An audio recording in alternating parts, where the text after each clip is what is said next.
In today's video, I'm going to teach you how to download the Dubizzle app. This walkthrough is specifically for Android devices using the Google Play Store, and I'll guide you through each part so it's clear and simple. First, open the Google Play Store on your phone or tablet. You'll find the icon in your app drawer or on your home screen.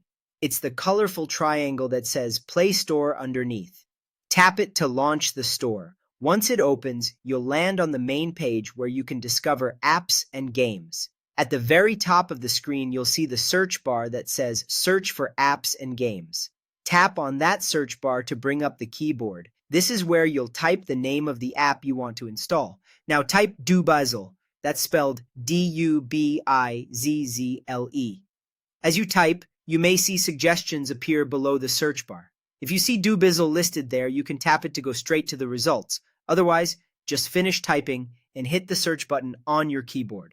From the search results, look for the official app named Dubizzle. It should clearly say Dubizzle as the app name with the recognizable logo.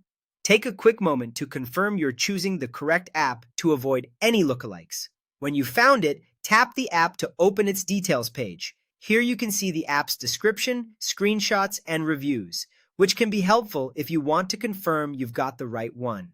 On the app page, tap the Install button. As soon as you do, the Play Store will begin downloading the app to your device. You'll see a progress indicator that shows the download and installation status. The time this takes can vary depending on your internet speed and your device's performance. If your connection is fast, it may only take a few moments. If it's slower, just give it a little time to complete. Once the download and installation are finished, the Install button will change to Open. Tap Open to launch the Dubizzle app right away. That's it. You've successfully downloaded the Dubizzle app from the Google Play Store. You'll also find the app icon added to your app drawer and often to your home screen, so you can open it easily later on. If you ever need to revisit the Play Store page, you can search for Dubizzle again to see updates or additional information. Thanks for following along and enjoy using the app.